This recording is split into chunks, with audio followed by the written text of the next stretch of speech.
it's the preservation of self. Your body has two very important modes. There's the sympathetic nervous system, that fight, flight, freeze, survival, protection, let's keep you safe. And then there's the healing, there's the restorative, it's the sleep, it's the parasympathetic side. And these two aspects of our nervous system work in tandem with each other to make sure that we maintain function, that there's longevity. This is to preserve the longevity of the self. And that is one of your body's major goals. It's not to burn out and fizzle, it's longevity. Where the problem really starts to enter the picture is how we successfully and skillfully learn how to ignore all of those signs. Vinny Crispino, founder of Pain Academy, transformed his life after breaking his back in his 20s. A former competitive swimmer and surfer, his injury led him to study exercise physiology at Stanford and obtain certifications in corrective exercise personal training and posture alignment. Drawing from personal experience and professional expertise, Vinny established Pain Academy to teach movement-based solutions for chronic pain, helping thousands worldwide regain mobility and improve their quality. I like it. Setting the expectations right at the start. Always about managing. So, Vinny, how do we use our bodies to relax our minds? Your body is the greatest tool that you have for a mental state change. Let me make that real for you. If you've ever been to the gym, if you've ever done exercise and you feel better afterwards, that is your firsthand real world experience at using your body to create a mental state change. All of these muscles are energy systems. It's an endocrine system. And when you put work into your body, when you work out, it is your direct path to releasing whatever is pent up inside of you. It's your direct vehicle to expressing all of this energy that we as human beings are downloading on a daily basis. When the world is coming at you really fast, your body is the vehicle to let that energy out. It is your pressure release valve. And you can do that with really articulated motion. You can work out by putting a lot of energy into movement to create that mental state change. That's one end of the spectrum.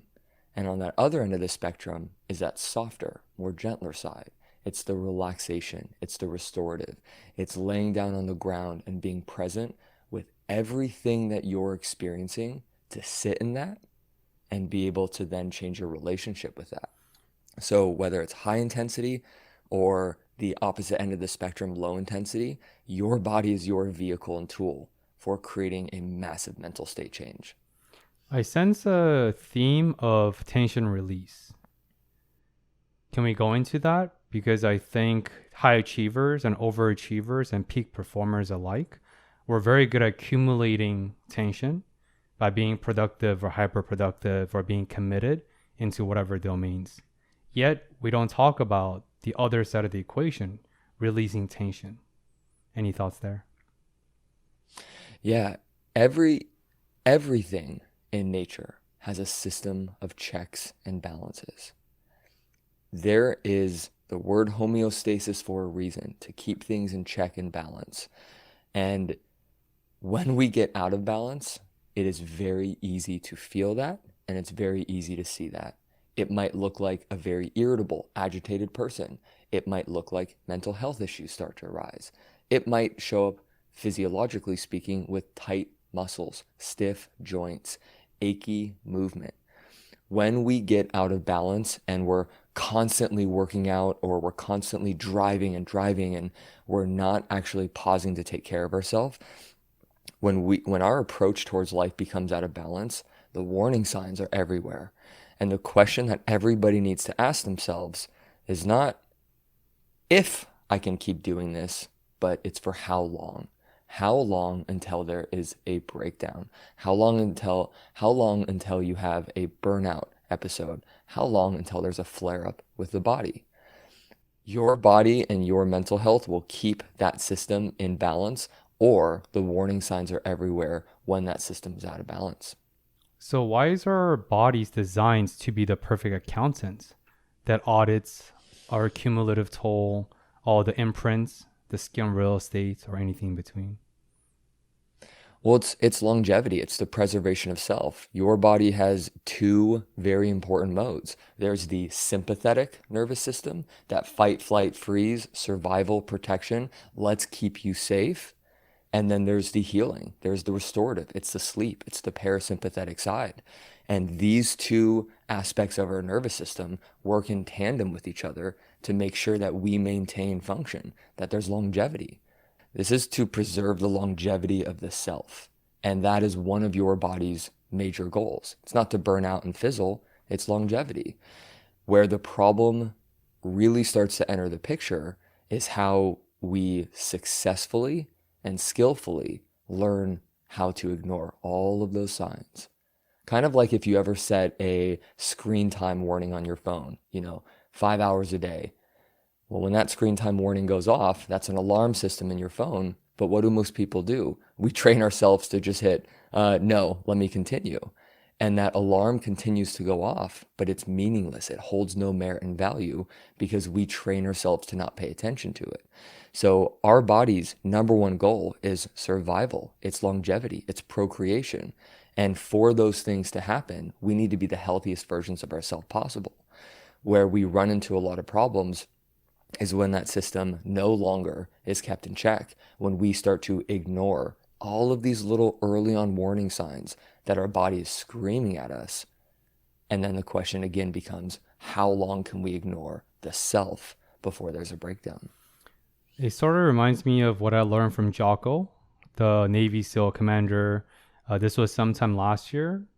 And this is about snoozing my morning alarm. I've been a 5 a.m. gym goer for many years, but I will snooze the first two and I'll wake up on the third.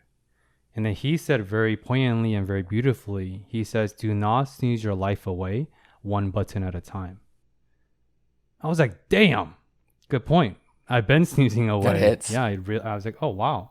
And now I wake up on my first alarm. I only set two. I used to be that guy who set 12 different alarms with 3 minutes apart to in between the 5-minute intervals to try to counteract the system. So I want to go into pain, which is the red flags and the alarms you're alluding to. Vinny, what is the intricate dance between physical pain and mental suffering? Well, those two are in constant dance with each other. And what I've come to really experience firsthand is pain is not your body's first attempt at letting you know something's going on. It is the last mechanism deployed that something needs to seriously be paid attention to. And same with mental health. It doesn't start out as chronic illness and chronic disease. There's all of these subtle precursors and these warning signs, how we react, how we respond, what is the state, what is the language that we use when we communicate to ourselves, how are we showing up, how do we relate to ourselves. All of these things are your body's way of saying something's going on, we need to pay attention to it. And when we don't, this is where one or both systems really start to get our attention. We become more irritable. Our triggers grow even larger. Our threshold for dealing with pain gets smaller and smaller. We become more sensitive. This dance between pain and mental health and our mental state, I think we like to think that mental's up here and pain is everything down here. We have to understand that our nervous system is a bi-directional system. It is constantly sending signals and receiving signals. There is no division. When there's a problem with one, whether it's mental, there's going to be a problem physical. And when there's a problem physical, it is going to express itself mentally. And this is why I always tell people, no matter what issue that they come to me with, half of this problem is physical and half of this problem is mental. And if you're anything like I was in my early 20s when I broke my back and somebody said, yeah, you have some emotional stuff that you've got to work on, I would have just walked away. I remember seeing my broken back on an x-ray saying, oh no, that's physical. It physically is a break. I don't have mental health issues. I don't need to go see a therapist. There's nothing mentally that's going on that's preventing me from healing. Come 5 years later, I learned that's just not true. I was avoiding the real work that needed to be done. And I say this all the time to people who come to me and who are in my program. The exercises that did not work for me were the same exercises that eventually did work for me. The difference was the mental state. The difference was the tools and the coping mechanisms that I mentally and emotionally acquired helped me then use this physical tool that I had to break through the plateau that I just couldn't break through for half a decade. One of my favorite videos I came across during my research is you're talking about how restoring movement is a deeply personal and emotional process. Can you elaborate? Yeah, I'd love to. There are a couple ways we can enter this conversation. Your hip limitation when you squat, it is physical, but it's also expressive of greater problems, like your ability to take care of yourself, how much you neglect your body on a daily basis, how much attention and time do you give yourself on a daily basis. When systems break, soft tissue structures, when they break down in the body, it is not overnight and it's not random. It is the accumulation, the end byproduct, the outcome of how this human being is treating their body and how they're taking care of it. What are their habits? What is their lifestyle? What is their routine? What is their relationship to their self? What is their relationship in other relationships? All of these dynamics 100% affect the way that we move and feel on a daily basis. When you have anxiety, when you have depression, where do you feel it in your body? What are the muscles that are anchoring yourself through whatever emotional state you're experiencing? When we start to restore the body's capacity to move, you start to get all of these stuck, tight, tense, taut, neglected, and forgotten areas. You start to get them to move again. And in getting these areas to move again, you now create contrast for when things are not feeling good. And who are the people that you're around where you don't feel good? What are the events and the activities that dysregulate you, that throw you out of that homeostasis of balance? When you learn and begin to develop a movement practice that restores your capacity to move, every day you say yes to yourself is you taking one step closer to being in tune with this amazing instrument of a body that you have. This thing is like a tuning fork. It is an amplifier of everything that you're feeling and everything that you're taking in and absorbing. And the more intimate of a relationship you have with your body, your intuition deepens, you're getting back into your body. That gut feeling where things don't feel right, you now feel it even more so because you are more in tune. You're no longer numbing, you're no longer avoiding and distracting and escaping yourself. You are intentionally and deliberately spending time every day to get back in. I'm not talking about working out, I'm talking about working in. And every moment you spend working inwards on yourself, you start to change your relationship with everything. And this can lead down many really interesting paths. When I say your movement practice is deeply personal, for me, and what shows up for a lot of people, is you start to realize how you don't put yourself first. And you probably put a lot of other people first. You start to realize that you'll drop anything and everything for somebody else. But when it comes to prioritizing yourself and making yourself the center of your world, getting your routine done in the morning, getting your health and fitness and mobility, all of the movement, health, hygiene checklist things that you need as a human being to take care of yourself, you start to realize what is your capacity as a human being to prioritize yourself. And for many people, we learn that our needs don't matter. Many people are stuck in survival mode. It's a hard world out there. And not many of us have been equipped with the tools and the coping mechanisms to navigate this world in succinct ways. And when it comes time to now say yes to you every day and prioritize yourself, a lot of that becomes clear, but not overnight. It takes shape really in the practice of months, if not years. And you just start to become better in tune with who you are as a person and how you're making your way in the world just by saying yes and restoring your ability to squat. I love the statement of, are you saying yes to yourself first? And I just had a visual metaphor, and I agree with you. I think everything is emotions. Emotions, the container. And in this analogy, I think emotions is the ocean. It's vast, all encompassing. It has different movements, different states. And I think our body and everything we do is the boat or the ship. I think so many of us get caught up in the shiniest armor, the expensive armor, plated it with bulletproof, whatever armor resistance, plating our vehicle of this ship. And we often neglect the mother of all ships, in this case, ocean. And I think we really underestimate the power and the influence of emotions because humans are emotional creatures. We're not logical. And because social is emotions, we are social by nature and by trait because of the emotionality of what it means to feel belonged. And I think you're speaking to feeling belonged with yourself and the relationship with yourself. Yeah, and how many people were, like I said, taught at a young age that their needs don't matter? How many people were taught that they're too much, calm down, do less?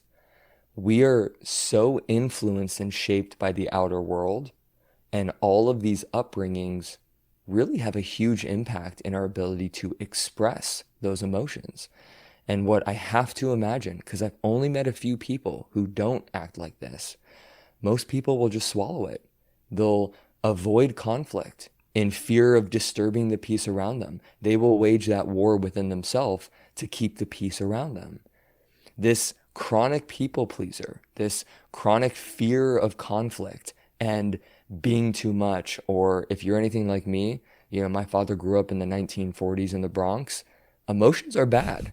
You're a weak man if you express emotions. Don't cry, wipe it off, stop crying. When this is your world, and so many of us have had this upbringing, where do those emotions go? Well, we're not expressing them verbally, at least not with layers and filters of judgment and guilt and shame. We're not moving them through our body and processing them through physical activity. We're just bottling and storing and bottling and storing. So when it finally comes time for me, a corrective exercise specialist, to say, hey, let's see what your squat looks like. It's this system that looks like it is not fluid. It's held on to so much, it doesn't know how to let go. It's tight, it's rigid, it's not moving lightly with fluidity and peace and grace. It's in conflict. You've got some joints fighting and bickering over how other joints should move. Compensation is at an all-time high, and you can just see them moving in a state of dysregulation, and they feel it, and they don't know what to do about it. I want to go into rigidity, and I want to sort of use that to segue into three different things: physical rigidity, cognitive rigidity, and emotional rigidity. Similar back to the ocean and the ship analogy, I think emotional resistance, going back to what you alluded to, when you first had your life-altering, near-death back injury, it wasn't the cognitive or the intellectual piece you had to move through. It was the emotional piece that took you 5 years to unfold. So what is the relationship between emotional resistance and cognitive resistance from your perspective? In my perspective, it's the same thing. They're just felt in different areas. Maybe they're processed in different areas. This cognitive resistance was the stubbornness that I brought to the process. The cognitive resistance of the expectations I brought to something I've never done before, that I should get better at a certain time.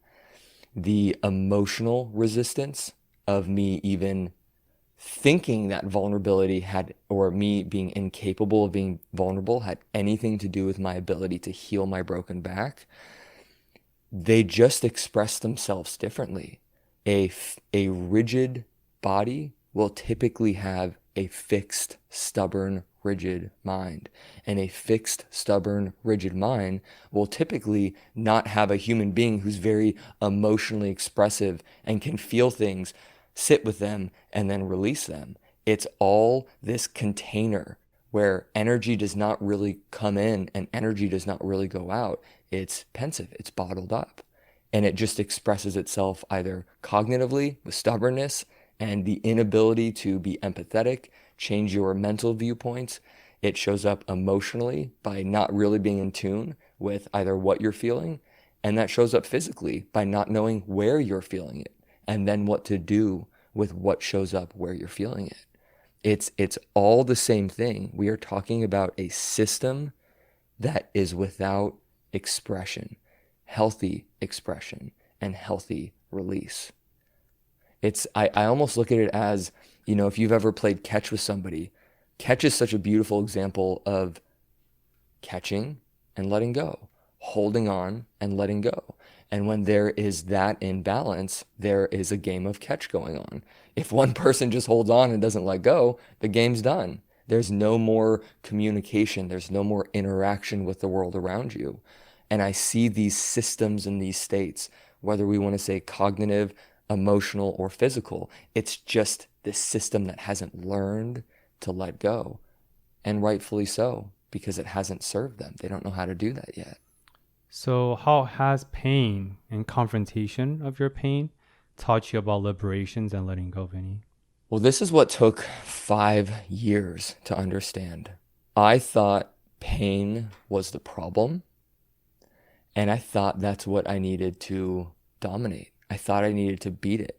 When you're in pain, like I was, and you're in that fight, flight, freeze mode, when every day feels like survival, how do you not meet anything with that same level of survival? Fight, flight, freeze. When I felt pain, the only thing that I knew how to do was to fight it, was to literally put my guard up, clench my jaw, tense my breath, and just wince and force my way through it. It took me 5 years of debilitating chronic pain to learn that there is a different way to approach pain. There is a different way. And what if I were to allow it to be there? What if I were to make room for it? What if I looked at pain as not the problem at all, but just a sensation? Can I actually practice observing something, being aware of something, without trying to control it and go with it? And what pain taught me how to do, and this was one of the survival skills, otherwise I would not have made it being in that level of pain. I learned the practice of visually separating myself from sensation when pain would show up. Again, I only knew how to rumble with it. Instead, I practiced thinking about, what if I was on the side of a hill in this beautiful stream? I've got these cherry blossoms, I got this beautiful wooden bridge, it's a beautiful spring day, luscious green meadow, and I'm sitting in front of the stream. What if pain showed up and I just visualized it just being a leaf on that stream? I didn't jump into the river. I wasn't trying to furiously swim against the tides, but I just practiced remaining still and grounded and allowed pain to come up and go by. And when I started to learn how to engage that sensation without force, but with space and grace, it then created the room to do the same thing with anger and fear and depression and anxiety and guilt and grief and shame and all of these other feelings that I had no ability to manage. I was 28 years old, having zero emotional maturity. I mean, I'm 35 right now. I feel like I'm 7 years old. I'm learning about emotions and I'm a 7-year-old because I never was taught what to do with them. Pain was the thing that got me to listen and pay attention. And without it, I never would have paid any attention to any of it. And I would have continued to suffer in silence as a man who was incapable of expressing emotions. Incapable. I feel like, concretely speaking, and I know, sure, this is a very generalized statement, there are nuances, tremendously so, but generally speaking, as an athlete or someone, if you want to get faster at running, you engage in the activity of running more frequently. If you want to get a stronger bench, since I'm a power lifter, you bench 3 times a week based on different regimens, RPE range, nutrition, and sleep and all that. And I think in this case, to be not afraid or feel this need to numb our pain and emotions, even though with the false dichotomy, positive and negative emotions, even though all emotions serve a purpose, as you know, I think the most effective way to reclaim that power is familiarizing yourself with the pain and the emotions that you alluded to. And it's very counterintuitive on the surface, but I've been doing this practice week to week, where anytime I stub my toe, which happens too much in our apartment, unfortunately, Or if I burn my fingers cooking something, before I would instinctively sort of cool my hands off, and sure, there are safety measures, but now I actually zoom into that pain. I literally close my eyes and visualize myself being immersed with whatever that pain sensation is. And it's so counterintuitive. And there is a question attached to this, but within a very split few seconds, the pain actually subsides. I don't know if it's actually subsiding or my perception of pain has been acclimated and primed to the sensation that most people are afraid of. Any thoughts there? Why do you feel like that's the case, and how can we almost like harness this power and reclaiming our fear back by confronting it? Yeah, so it's how it's confronted makes all the difference. Mm. And this is where the work is that needs to be done with most people. And what's brilliant is it sounds like you had this short, rapid pain experience and you were able to go into the heart of it and be so immersed by it that it was you were in the same center of it. There was no conflict. You were inside of it. It wasn't you against it. You were surrounded. You were immersed in it. Therefore, there was no separation of you. So you weren't combating it. You were just in it. Therefore, you absolved yourself of it. That is a very skillful technique that without the right framework, without the scaffolding, is very problematic for most people. And this is the scaffolding that I didn't have. I didn't have that framework on how to approach it. I only knew how to run right into it, combat it with story. Oh, this is the thing that ruined my life. This is the thing that prevents me from being intimate. This is the thing that has destroyed every relationship and took the Olympic dreams away. I only knew how to aggressively use conflict. But there are other ways to approach conflict. There are soft ways to approach conflict. Conflict in me always felt big and intense. And again, it points back to my childhood. It was a very unsafe moment in my life, a lot of trauma. So conflict in me, I never thought that conflict could be absolved or resolved in a healthy way. Most people, when they approach pain, again, they don't have that framework in how to rationally and intelligently approach it with a dialogue that de-escalates the nervous system. Most people approach it in a way that escalates, and I think we can see this clearly. I think in our social circles, there's people who are good at conflict, and then there's a lot of people who are not good at conflict. There are people who can have really passionate, heated debates, but they don't hate you. We're just having really hard conversations. That ability to sit in a hard conversation and remain calm and grounded is a superpower that you have, and you use that in a moment of stubbing your toe. But that's a very rare superpower, my friend. That's a gift that you have. Most people don't have the framework to sit in the heat of that conflict while staying grounded. It's a very hard thing to do. I think another great fear and discomfort that many Americans and just Westerners struggle with is silence. Given your background, you found the only cabin in LA somehow, right? Which is a miracle for those who don't live in LA. Because last time you were in, I think Malibu, last time I interviewed you, I think somewhere in the Valley area. What is your relationship with silence, and how has that superpower, since, as you know, if we have this ability to be at peace with ourselves within the container of silence, that truly has immutable benefits mental health wise, emotionally, physically. So what is your relationship with silence, Vinny? Everything that I need to know, every solution for the problems that I experience in my life can be found in the silence. There is a knowing that all of us have. And if we have the courage to turn off I don't mean put the phone on do not disturb. I mean turn it off. Literally unplug yourself and sit there in moments of down regulation, positions that calm you down, where there's no distraction, there is no external stimulus. the amount of information that is available to our bodies at any given moment is overwhelmingly incredible. And in that silence, you can hear so much. When I have the greatest agitation in life, when I'm feeling the most stressed out, the most anxious, I'm a father to a special needs kid, I'm a business owner, I'm also an ultra marathon runner. There's a lot going on in my life every single day just to keep things status quo. When I feel that bigness of struggle and stress, it is directly proportional to the lack of time that I've spent in silence. When I've got that brain fog and I don't know what that next move is, it's because I'm not taking the time to drown it all out. I think, especially in an information overload society and the culture that's going on, we think the answers are out there. And there can be great information, no doubt. You have to learn things that can help you. However, we're so quick to offshore the answer must be outside of ourselves. I must pay somebody. There's got to be a guru, a secret hack, a hidden Tibetan secret, a herb that there's got to be something outside of ourselves.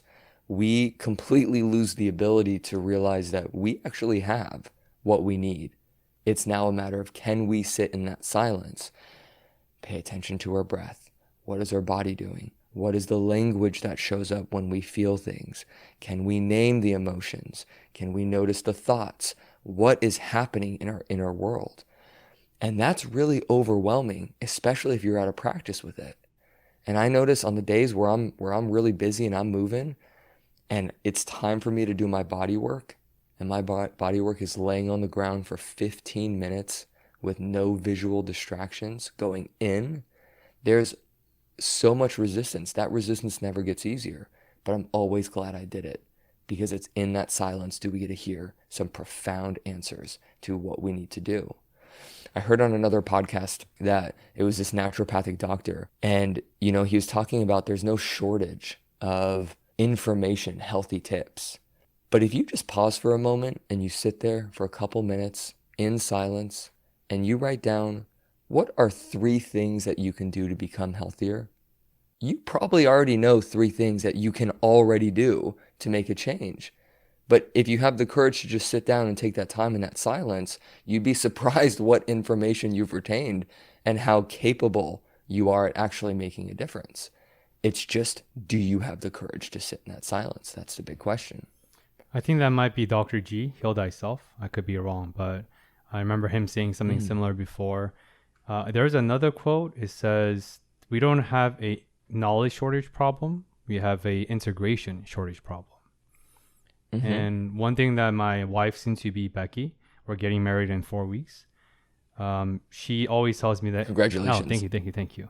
She always tells me that, hey, Benoit, I know your cognition and your metacognition is your superpower, but you cannot think through overthinking. Full stop. Mm-hmm. So then what do we do when we can't think through overthinking? We got to utilize something else, other modes and other vehicles, in this case, bodies and emotions.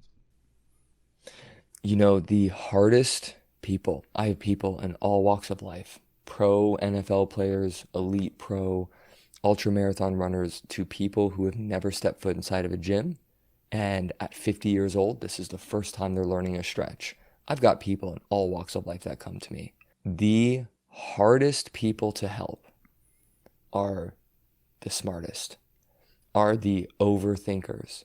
They're the people actually in my line of work, other corrective exercise specialists, who are trying to outthink their body. They're trying to overpower a natural problem. Let me make this real for you. I'll teach a very simple exercise, probably almost every listener has done, a bridge exercise. You lie on your back, your feet are on the ground, you lift your hips off the ground. It's a great exercise to stimulate the glutes, practice some extension. Really simple. The amount of complication that people bring to that. Do I tuck this? What do I brace? What do I hold? What do I think about? What am I doing with my breath? Do I breathe in here? Do I breathe? You cannot outthink movement problems. And I see this all the time. Train how you want to move. If you train the body in isolation, when it comes time for beautiful movement, it's going to be hard to do. When you train to be rigid and stiff and everything's all about tension and core bracing and we're clenching our teeth, we're not breathing, we're wincing our way through, you're training your body to panic when it comes time to move. No wonder why movement feels so discombobulated for you.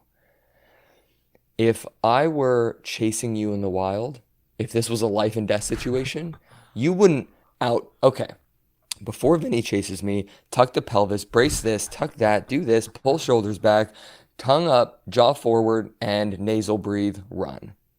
No, you'd move. And you would move out of my way, and it would be natural. It would be without cognition and thought. And one of the greatest challenges that I've seen, and the biggest mistake that people make online, is thinking movement needs to be complicated. And when you make movement complicated, you move like it's complicated. And there's fear and vulnerability and apprehension and anticipation that this is going to be hard. No, what if we just breathe and lift the hips? And I don't care how you breathe. Just make sure that you're breathing. Find your breath, establish a breathing rhythm, and lift your hips when it feels right for you. And then set them down. And then do it again and again and again. Let's train your nervous system to understand that dozens of muscles can move and flow together the way that they were designed to work. You can't outthink a movement problem. I love that. I know you're a big fan of Eastern culture, right? And I remember my favorite thing that Bruce Lee represents is refined simplicity. It's the idea that the epitome of complexity and performance and epitome of anything is in simplicity, but it's refined, it's intentional.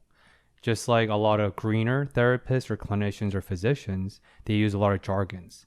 Everything's about jargons, technical words that are comprised of 46 letters that no one can pronounce, right? But jargons, those are very self-gratifying, but it does not actually provide value for the others. And you have this ability, Vinny, as with all the other guests I have on the podcast, you have this ability to distill and synthesize complicated physiological issues in this very digestible format. But what are your thoughts on refined simplicity, just going a little bit further into what you've been saying? Yeah, it goes back to what you mentioned earlier, which is what is your ability to integrate this information and make use of it? I know brilliant exercise physiologists that can break down the most complicated chemical inner workings of muscle function, but they can't bend forward without excruciating pain. I know brilliant neuroscientists who can tell me the entire proprioceptive mapping of the body, but cannot squat without fear and apprehension. When you make something complicated, your ability to integrate it and make use of it goes down. I believe, because I've seen this time and time again. The closer I get to the academia and the textbooks, the less I'm able to integrate. But why? What is the point of this? And how can we make this simple enough so a human being can do it? Not everybody has the passion going off the deep end like I have with the Western science nor the Eastern science. They just want to feel better. So I've found that there's value in meeting them where they're at, not where I'm at. And because I've acquired the credentials, I've got the things that say, I guess I'm a person who really knows what they're doing when it comes to corrective exercise physiology.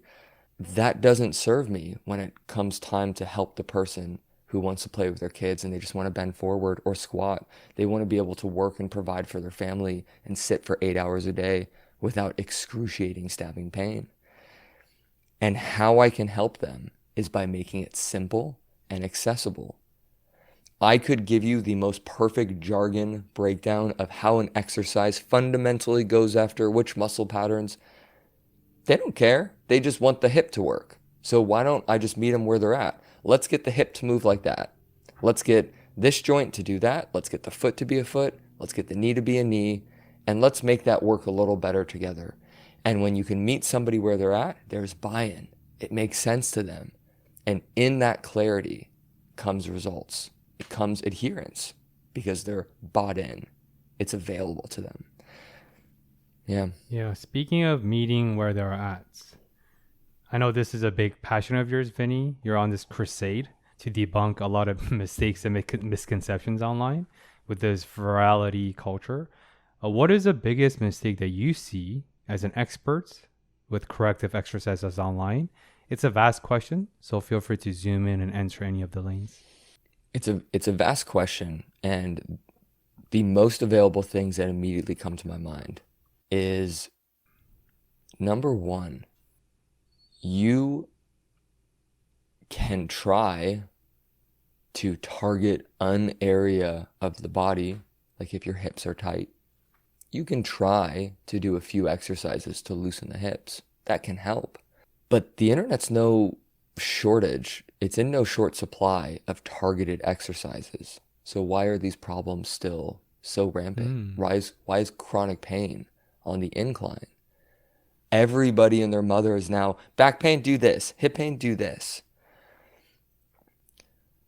And the biggest misconception is that that's how the body works. And it's just not. And the proof is in the data. People will ask me all the time, Vinny, what's the number one exercise for back pain? I don't know, because I don't know why your back's in pain. And I would never give you an exercise for back pain because no system works alone. If you have a problem with the nerves, well, the muscles and the fascia and the tendons and the ligaments aren't healthy and thriving, but only one system is failing. If you've got length tension relationships, muscle imbalances, it's not like the muscle's dysregulated, yet the nerves and the fascia, circulatory system, lymphatic system, everything's beautiful. No one system fails alone. No one system heals alone. No one system gets injured alone unless there's a blunt force trauma like my back. Literally, the structure was broken by itself. But no one system changes alone. It's this obsession that we have to spot treat problems that makes this whole healing process so hard and so complicated. So number one misconception is that you can spot treat problems. The challenge with that is, yeah, you could probably give an area some attention and make a change there, but how long until it comes back, or how long until it shifts to another area? And so begins the whack-a-mole process, right? The second problem, biggest misconception, is that things need to be complicated. To your point, I see the jargon. I've seen people hook TheraBands. I mean, it's like bands and pulley systems going all these which ways to activate and press the toe, to pronate and invert. And whoa, whoa, whoa, whoa. The foot just needs to push off the ground. Why don't we just train it to do that in a really simple way? It doesn't need to be complicated. But I understand why you as a human being are looking for complicated. You probably have a problem in an area, you've seen an expert in that area, and they weren't able to help you.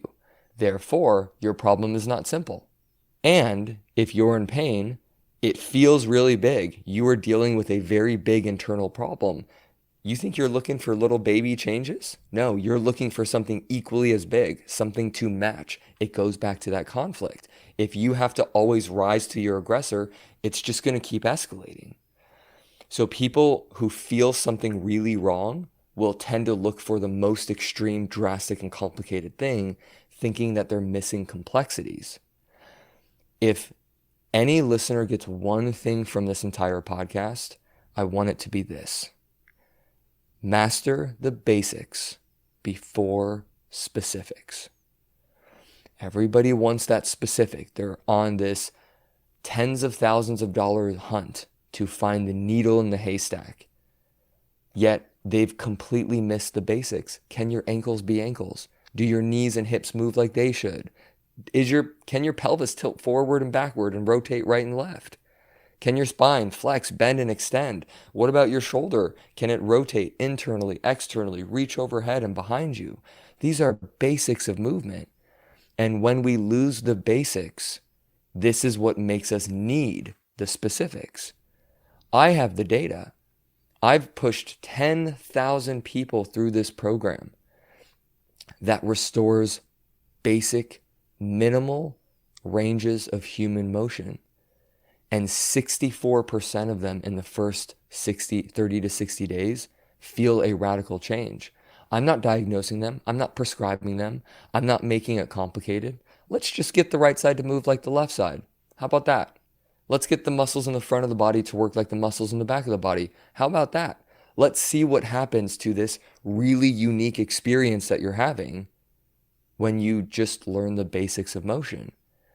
And most people will find when you focus on the basics, you don't necessarily need the specifics anymore. You could, but when your foundation's on the specifics, when your foundation's on the basics, the specifics that you then add are going to be highly more effective than putting them on a really weak, sloppy, poor foundation. Vinny, I think Pain Academy is the Apple of corrective exercise. You know what allowed Apple to become the first trillion-dollar company? First, end-to-end experience. Steve Jobs mastered the end-to-end experience for customers, but also the aesthetics. But most importantly, user-friendly features and the easiness with low entry point. You can master an iPhone in 30 minutes from age 5 to age 85. Maybe 85 is a stretch, but the point's there. A little bit of a stretch, but we get it. Maybe 65. But the point is, that's what that is, right? And I think goes back to the idea of refined simplicity. And I truly believe, and I attest to what you just said, just from your Instagram alone. And also saying you helped 10,000 people out loud is mind-boggling if you truly sit with that number. I mean, you have hundreds of thousands of followers on Instagram. I have tens and thousands. The listeners are even bigger. But it seems so abstract and disconnected in this intermediate experiences. But really helping 10,000 people to reclaim their health, emotional health, physical health, and mental health, since they're all connected, that's very powerful. I don't really slow down to think about that. And I'm feeling a lot of gratitude by you bringing attention to that. I sometimes get so fixated on that number as a badge of honor that I stop to think about, that's a stadium. Yeah.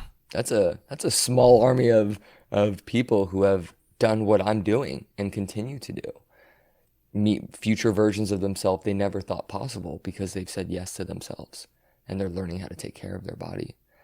It's incredible. Yeah, and paying homage to our round one 2.5 years ago, you were about 4,000. Now you're at 10,000. Yeah, that's amazing. That's a lot of people. that's heck a lot of people, right? Yeah. So, but with that though, I want to go in system thinking that you alluded to beautifully. Since we live in LA, the city of palm trees and traffic, emphasis on traffic, and I think a lot of civil engineers will appreciate this. Every city, especially major cities, number one solution to traffic is more lanes. As you know, LA just spent $350 million expanding one of the highways into, we're already at 8-lane highways. We don't need 10. We don't need 12. But data and science shows it's not the lanes. It's the diversion from the lanes.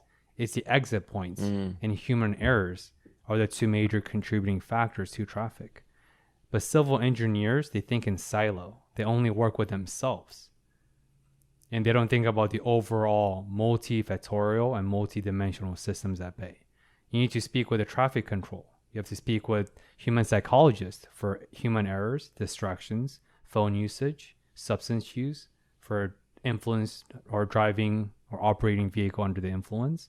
It requires multi-approach, but we often only think in silo. And I'm saying this because I think universal truth are few and far in between. But when I do see a thread line, in this case, the human body systems and just the systems of how infrastructure and traffic work, I just wanted to drive your message home. Yeah, and what's been fascinating about that is the evolution of this program. So when I first brought this thing online, the goal was to change the world, and I wanted to be in everybody's living room to guide them on a journey back to restoring their capacity to move. I built it as an expert in my field. The moment people joined, here's a 2-hour long routine that you're going to master every single day.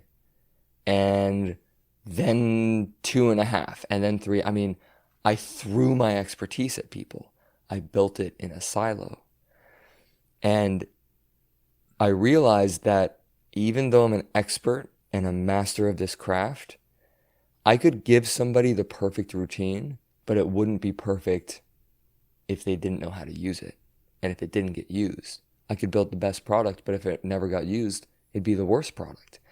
And what first started out building this program in a silo then led to a bidirectional an algorithm that I could train it with principles, and it could grab what works, what doesn't work, aggregate customer data. How are the people, when do people fall off? What is the time length of routines that people are most successful, medium successful, and least successful? It helped me then build a system outside of my own silo and consider human error is actually the way that I'm going to build this program. Because if I can learn the errors in which people are using this and solve for those, we're going to make the best damn program in the world. Yeah, I think interaction and, again, integration requires speaking and communication. And in our conversation, we're talking about communicating with our emotions and bodies. So let's dive a little bit deeper into your expertise, since you're humble, and I do maybe want to table your humility to say, I don't know, with your example earlier. My favorite answer is it depends, because I don't know what the context is. I don't know what their family history is for me to give a mental health diagnosis. Sure, we have DSM-5, but we have to have that humility says, I don't know, or it depends. Anyone that's so quick to give this definite, certainly seeming answer without any context, it's a phony. There's no way. Our systems are so complex. So maybe we'll get to that. But coming back, so Vinny, what is the difference between physiology and anatomy? You talked about squatting earlier, since many people blame their anatomy for inability to do certain movements, like a Asian squat or a full squat. I view it as this. Anatomy is the parts and pieces that we would come to understand studying a cadaver, a non-living system. It is the system not animated. What muscle is that called? Where does it start? Where does it originate in the body? Where does it insert? What is its singular function? Physiology is in the living system. It's how all of these anatomical pieces work together. When people have limitation when it comes time to move, and I was there too, it feels like your anatomy is the problem. There's no more joint movement. You don't have access to any more of that range of motion. So they feel it must be structural. It must be anatomical. When in reality, most people don't have access to the physiology, the nerves and the muscles that can move those joints into those ranges. They've lost that physiological function, but it's never truly lost. It's just forgotten. It's misplaced. When I first learned how to squat, probably I could make it a quarter of a way down, and it just didn't feel like I had any more room. I had to step the legs wider. By slightly changing the angle of the femur, I allowed a little bit more room in the hip and the pelvis. It lowered my body a little bit. By changing my anatomy, I influenced my physiology. I got a little bit better of a change. But that was the backwards approach. It was me putting me in positions to mask the underlying physiological problem. When you can look at your physiology as the problem, not the anatomy, some amazing things can happen. Let me give you an example to make this real. Many people cannot squat. It hurts. It doesn't feel good. There was a study done, and it was quoted and exercised by Professor Daniel Lieberman, who's an evolutionary biologist at Harvard. Brilliant, brilliant man. He compiled a ton of physiological studies together. In this study, they looked at muscular activity standing and muscular activity at the bottom of a squat in functional healthy individuals and found there's almost no discernible difference in muscle activation in standing versus at the bottom of a squat when the muscles work well. When the muscles do not work well and the system is out of balance, there is neuromuscular dysfunction, there's muscular imbalance, some joints are tight, weak, strong. When things are out of balance, it is an incredible amount of work to move to the bottom of a squat.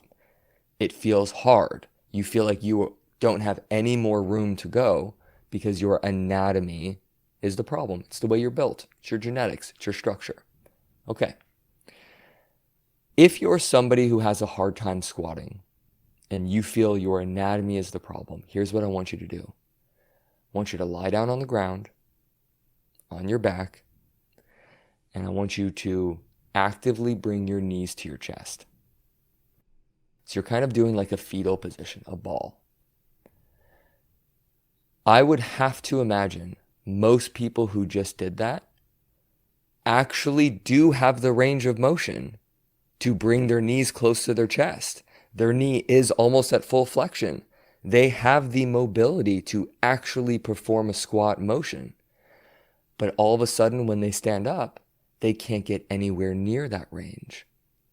What's up with that? Your anatomy doesn't change whether you're on the ground or whether you're standing, but your nervous system does. That's our physiology.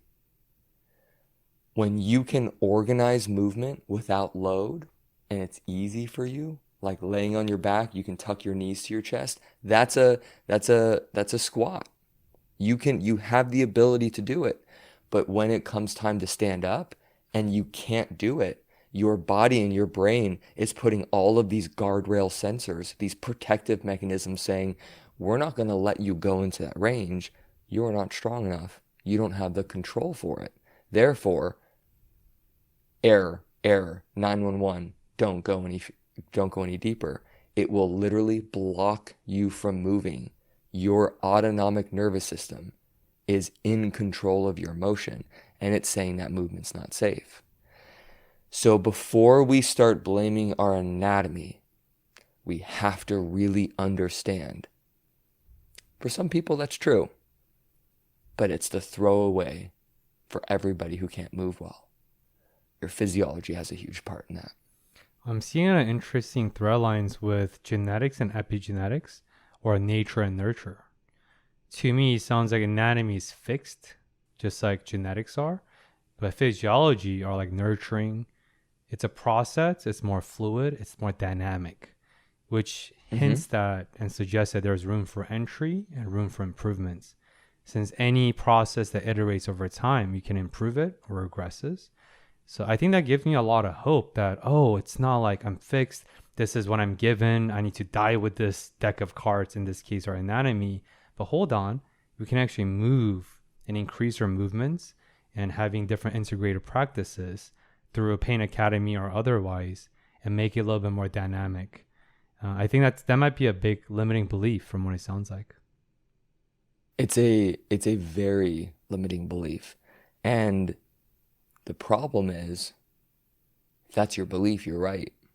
If you believe your anatomy is not allowing you to move, then you're not going to look for the tools that change your physiology. You are not going to go hunt for the stimulus that nurtures your physiology. You're going to say, I can't do that motion, or let me learn how to avoid it or modify it. And you are further thrust into compensatory motion until you just can't really move that well anymore.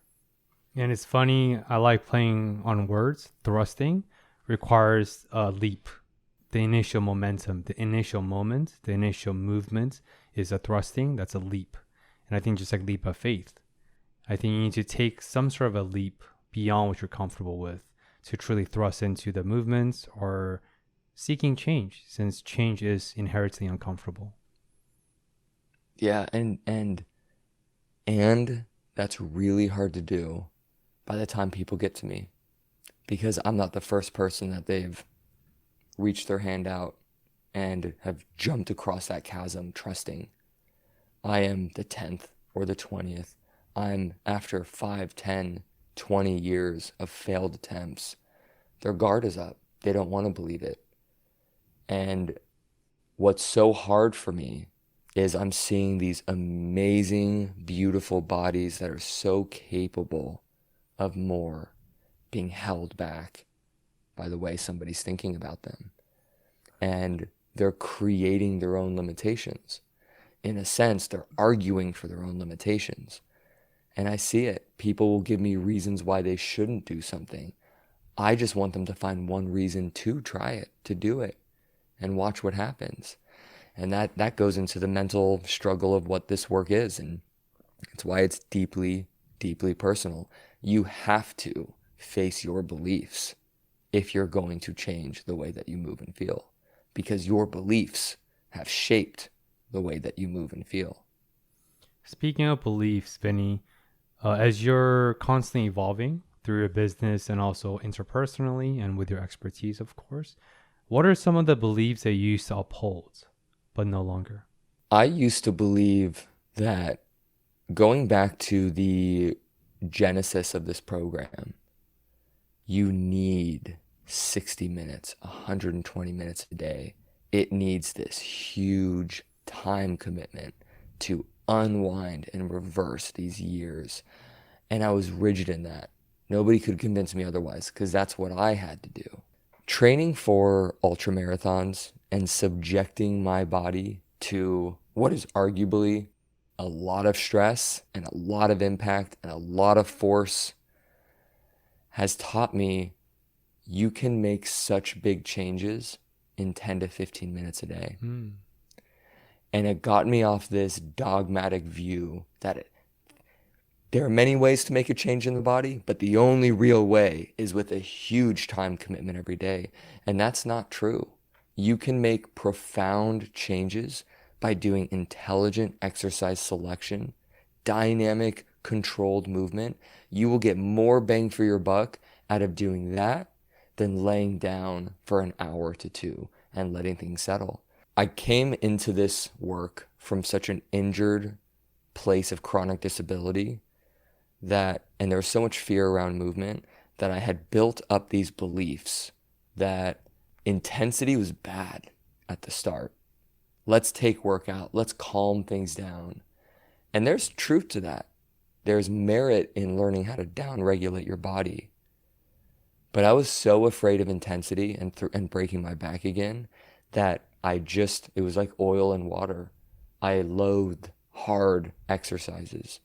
I shied away from the really big bang for your buck explosive movements and argued against them that that's not the way.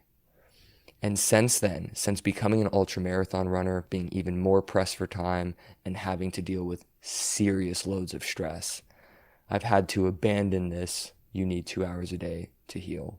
And I've moved closer towards, this can be shorter and this can be faster. And that can oftentimes actually be more effective. I do want to add in some nuances, since you're a formerly professional and you're a great D1 athlete. If my memory serves me, you had 33 swimming records? 33, that's right. I think I made a joke about I've only had 33 donuts, but not 33 records. Yeah, I can do that too, by the way. Very versatile. Back to back after a race. I do want to add this careful context, because some people who might say, oh, Vinny, who I respect, says, I just need 15 minutes a day. That's all I need. Since Americans and Westerners love clinging onto the shining tip and forget the iceberg underneath, can you just add a little bit more safety nuances there? And not about your credibilities and your experience, but just about some red tapes. Since I don't want people to just say, oh, 15 minutes, Vinny said it, that's all I need. Yeah. 15 minutes a day is it's an effective way at giving your body a quick exposure to dose stimulation. It's a great way. When I'm saying 15 minutes, I'm talking vigorous 15 minutes, really challenging dynamic ranges of motion. I'm not talking about little simple motions here. And what has set my body up to be capable of those 15 minutes and high value is the excessive recovery work I do on the back end. It's the longer form, more relaxing routines, the down regulation. It's all of the breath work that I do. It's also eating right and taking care of my body. It's the hours, 8 to 10, sometimes 12 hours a week that I'm spending running that then allows those 15 minutes to be dosed perfectly. 15 minutes in and of a nutshell, it can make a difference. It can influence your system, but we often need more. We as human beings, I love what you said, we want to make it simple. Oh, 15 minutes, that's all I need. The only way you can get away with that is if your foundation is strong. Where 15 minutes can be helpful is if you struggle with consistency. I'd rather you do 15 minutes a day than whatever it is you're not doing. 15 minutes a day could be your entry point into this work. If you're putting in the work, if you're doing the hard workouts, if you're eating right, if you're sleeping right, if you're hydrating, if you're taking care of yourself, those 15 minutes are going to go a long way. But it's not to offshore the work of a healthy diet. It's not to offshore the work of great sleep patterns, nor is it to offshore the work of great emotional regulation and great relationships. We need balance as human beings. And where I'm at in my life, I know the work that I do, how much I need to put in, and I know how to take it out. I'm in the season of my life right now where 15 minutes is enough to offset the significant running I'm doing. And those 15 minutes, I often repeat multiple times a day. Might be 15 in the morning, 15 after lunch, maybe 15 at night. It's quick, it's simple, it's easy, but more importantly, it's consistent and it's sustainable. Let's go to the opposite of quick. Ultra marathon, right? Just saying that word out loud gives me nothing quick about that. Just give me shivers since I'm anti-cardio after I left my military commitment. Last time I had you on 2.5 years ago, you were preparing for your first ultra marathon. And now obviously you don't have a wall full of medals and credentials as your previous setup does, but what has ultra marathon retaught you about your body and your capacity? And maybe you can sprinkle in some of your reflirtation and rekindling with pain, since I'm sure it's a different type of pain. Yeah, it's different in that it's chosen.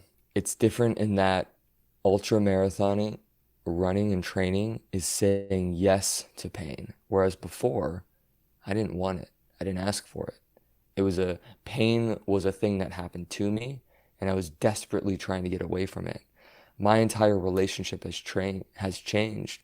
There's not an ultra marathon runner in the world who tells me they feel amazing. It's hard on the body, and you're saying yes to it. And what comes with that is an evolution of your self-care to be more precise and to become more of a nuanced expert in what your body needs.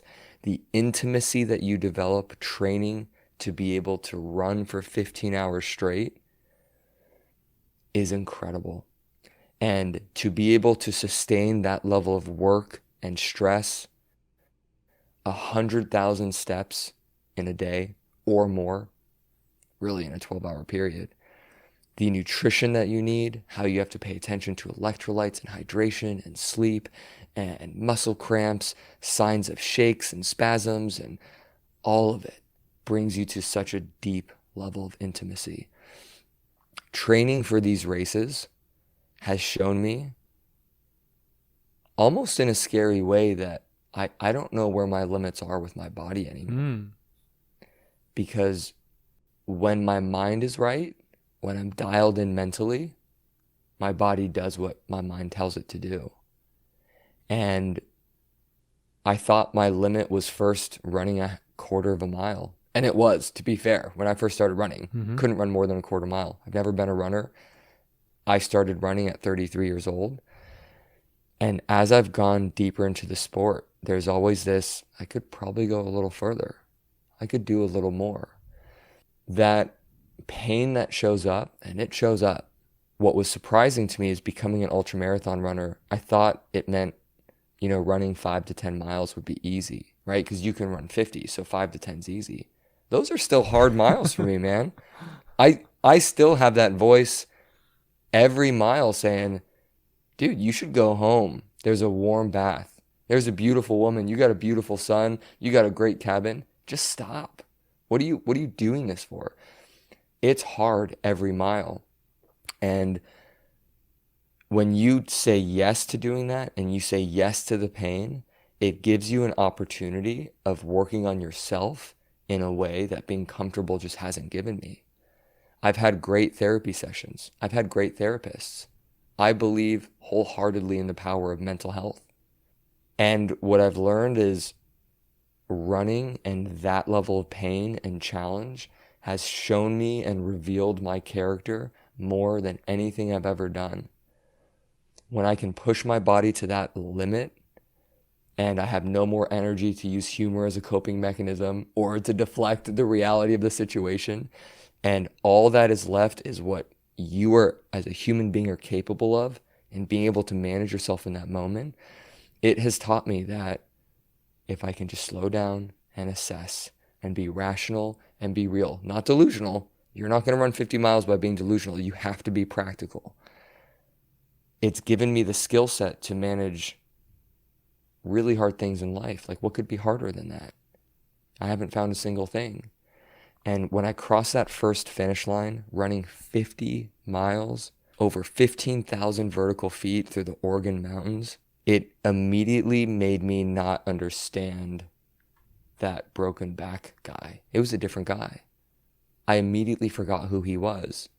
And it felt like I was just living a different life. It was a new chapter.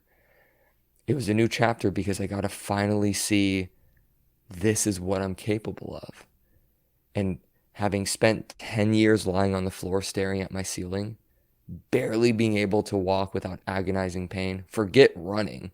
I was just in the game of wanting to stand without wanting to cry, to then running 50 miles. And that is the same guy.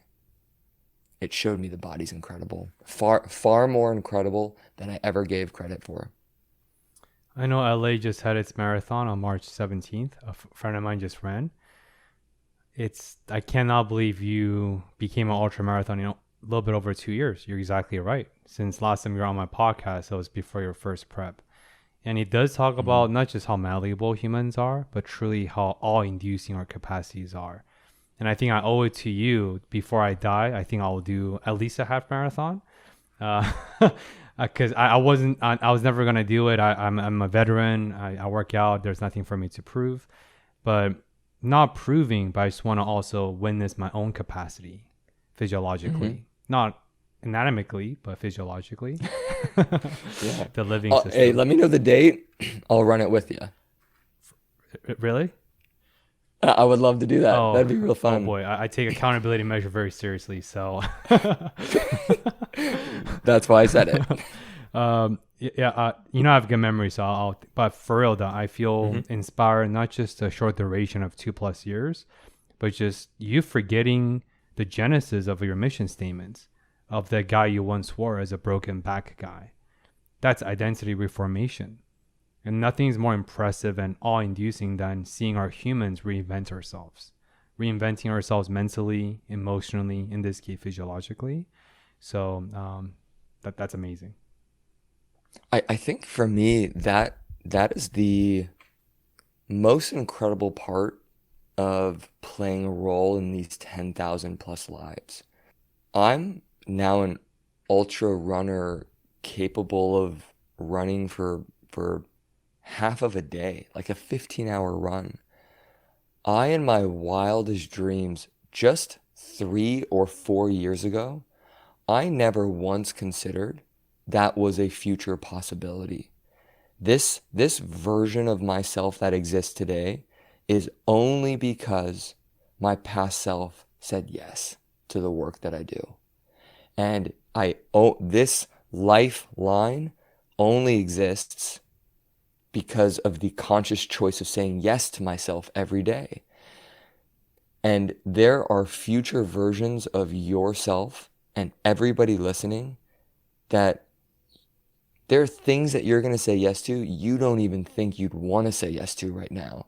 But when your body is capable and you as a human being are capable and your relationship with pain changes and your skill set of taking care of your body changes, you just start saying yes to things you never thought you would be able to. And I'm not saying this that everybody needs to become an ultra marathon runner. Some people it's pickleball. Some people it's I never thought I could play tag or be that fun dad on the playground at my son's school when I volunteer. Like whatever it is, there are future versions of yourself that you haven't met yet, but you will if you prioritize this. And that's one of the reasons why people should care about this if they're not in pain. This isn't just about pain. That's just step one. This is about you having an experience with your life, and your body is this vehicle, it's this vessel that is going to really dictate your experience with your life.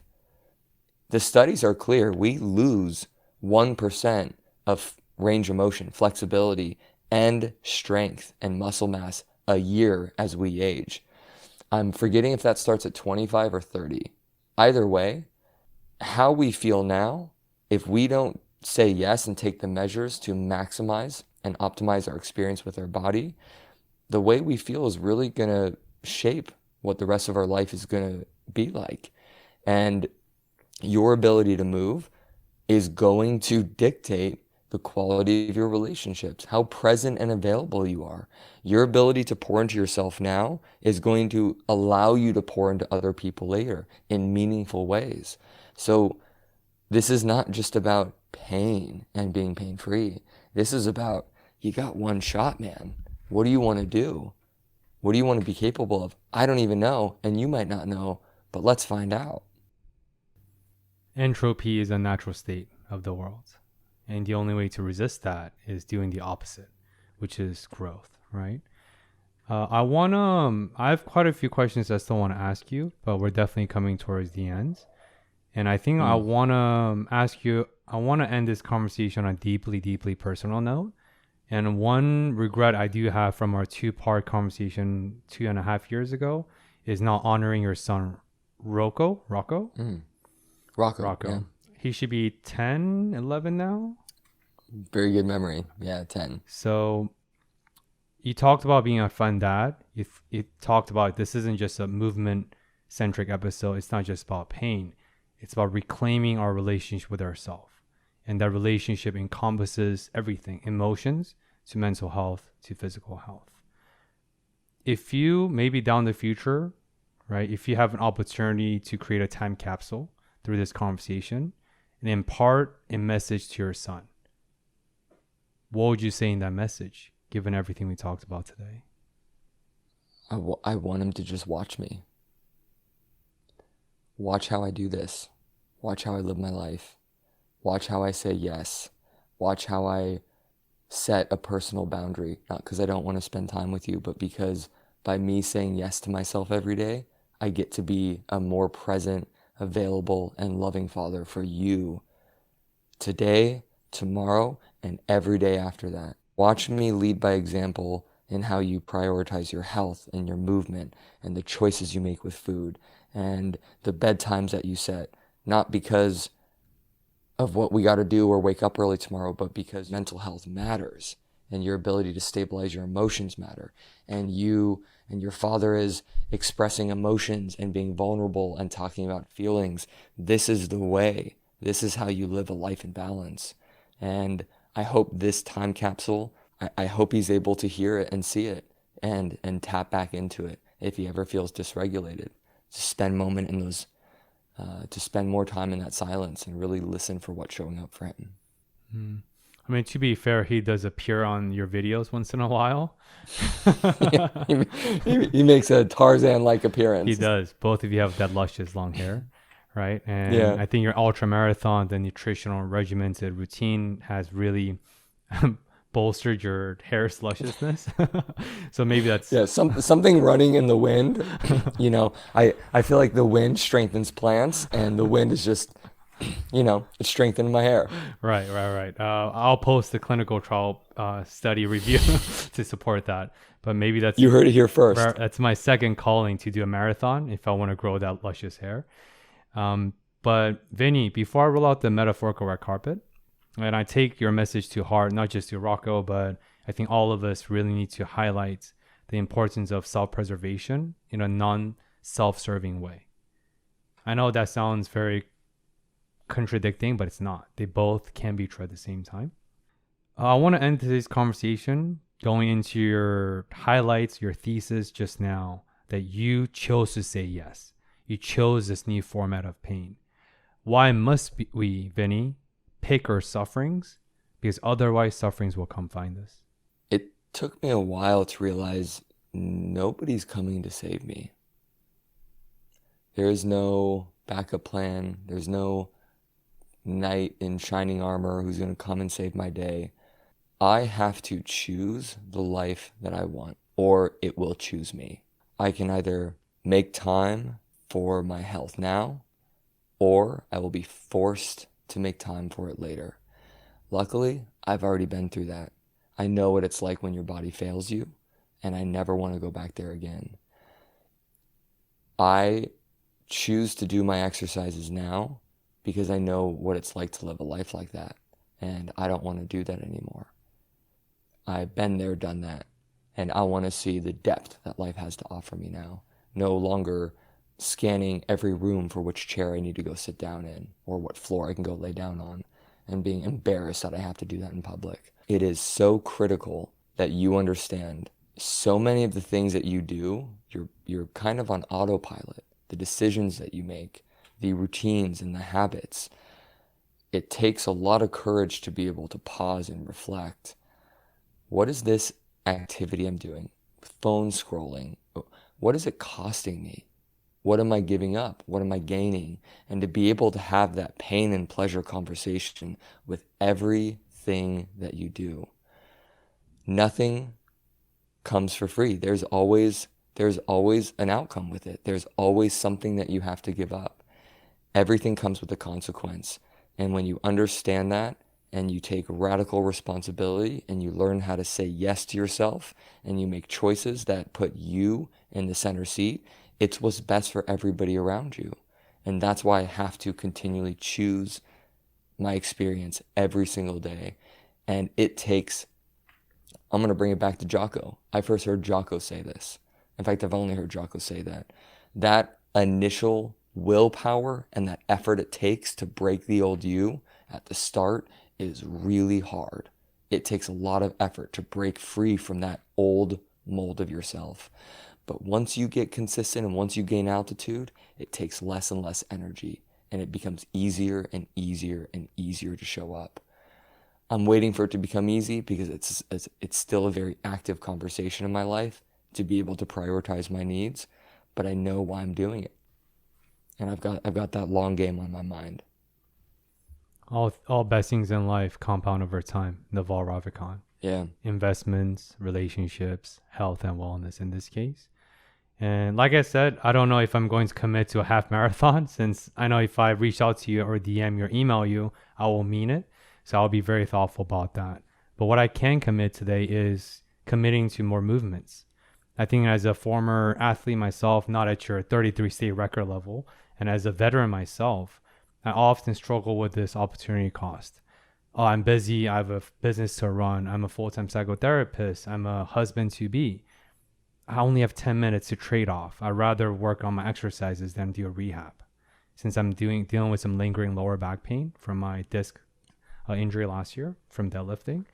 But I think this conversation reinforces my intention for tomorrow morning to start with some rehab. And I'll make that commitment. I will start rehab, 10 vigorous rehab movements from your page or otherwise, since as you said, it's like taxes. You can evade it once or twice. You can get away from a few years, but it will come find you and you will pay your dues one day, now or later. And I'd rather pay that dues now. Yeah, and it's all about reframe, because we kind of know that we should go do these things. You know, we know we should probably prioritize this or stop scrolling or limit that or whatever it is. It really comes down to you being able to sit in the silence and think about that version of yourself a year from now. He needs you. He needs you tomorrow morning. That version of yourself in 5 years from now, he really needs you tomorrow to say yes. And every day after that to say yes. And I think this like discipline culture, this consistency culture, this no pain, no gain, push, push, push. I think it's become almost dogmatic, and we've lost sight of why we're even being consistent. It's to take care of that future version. They need you, and they need you so bad. And you're going to look back on that time in your 20s and your 30s and your 40s when you could have started, and you're going to feel that dissonance from not starting. It comes back to, can you hold and maintain that vision now? Because nobody wants to do it. It's not about wanting to do it. I don't want to do it. This is what I do for a living. I'm so passionate about it, but I don't want to do it. But I know that guy in 20 years from now who's going to walk his son down the aisle, or maybe have to like literally carry him because I don't know what his health and physical state's going to be. That guy is going to need me to say yes tonight and tomorrow morning and tomorrow night and every day after that. So in that moment, I got him. And that's why I have to do it.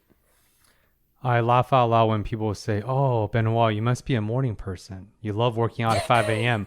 What are you talking about? I do it out of necessity. I can't. I have podcasts at 7 p.m. till 9. I can't work out after my full days of clinic, but I do it, and sure, I do enjoy the process. I do enjoy the energy after the fact. I do enjoy the clarity. There are benefits. That does not mean I love working out 5 in the morning. Of course not. Yeah. Right? No, you'd rather sleep. Yeah, of course I'd rather. And I do sleep on the weekends when I have an opportunity. But I want to put your message home, right? It's knowing and recognizing with our power, because we are gods and we're creating the destinations and futures for our future selves. Our future selves do not have a say or decision making in the reality we bestow upon them. And look at, see, the message was so powerful. Your Aussie Shepherd came in, but yeah, he's like, preach. How about that walk tonight, huh? Get on that podium. But for real though, we are the gods of our future destinations. So why don't we encourage our future self to be more grateful of our decisions we're doing day to day? So Vinny, to be respectful of your time, before the metaphorical red carpet moment, is there anything else that you feel like we haven't touched upon today? You feel called to share on a giant messaging board for the world to listen? I think we covered it, and I think a round 3 would be great with you. We'll make that in person, since I do have a production studio in Koreatown. Beautiful, and I got a beautiful cabin up here. Yeah, I know. I do need to figure out where you live, since having a cabin in LA, that's bonkers to me. Yeah. But with that being said, with your Aussie to your right, waiting for a night walk, right? Talking about your message to your future son, a message to yourself, message to both of us with this dance we're dealing with, prioritizing our own needs, despite the conditions and circumstances at hand. Where can people check you out, and where can people reclaim their physical and mental health? Yeah, you can follow me. I've got a ton of free information on socials at Pain Academy, but I want you to feel this. I don't want you to just take my word for it. Go to my website, painacademy.net. I've got a survey that's going to ask you a couple questions just based on what you need help with. I want to give you a free routine for you to feel what's happening. I want your nervous system to tell you what is really going on here. Let me give you your moment of silence. Let me show you and guide you on how to do this. And that's your step 1. And we'll take it from there if you want to take step 2. And Vinny has great content. He flexes his Physiology book once in a while with some cool editing recently. So whoever you're hiring is killing the editing job. Thank you, Joe. Thank you, Joe. And thank you, Matt, my own editor. But with that being said, without further ado, like I said, I want to appreciate your time today, your energy. I know you've been dealing with like a sore throat, your voice situations. You sipped a lot of honeys and teas, but your energy, your expertise, but most importantly, how real you are and your passion of 10,000 and beyond really comes through. And I really hope you sit with that. 10,000 people, that's crazy number. And like I said, next time we talk, that could be at 20,000. So it will be. It will be. Plenty. It will. Until then. So to all the listeners, if you have made it till this end, as always, appreciate your time and curiosity. If you can do me one favor, if you discover more something about a movement, or you learn something more about your movements into your body, please share this episode with one friend. It's free for you and effortless, but priceless for the podcast's growth. And as always, please check out Vinny and all his stuff. And I encourage you to come back in the next week's Train Up, discover more. And I encourage you to seek curiosity over fear. Until then, next week's Train Up, discover more. Thank you for tuning in.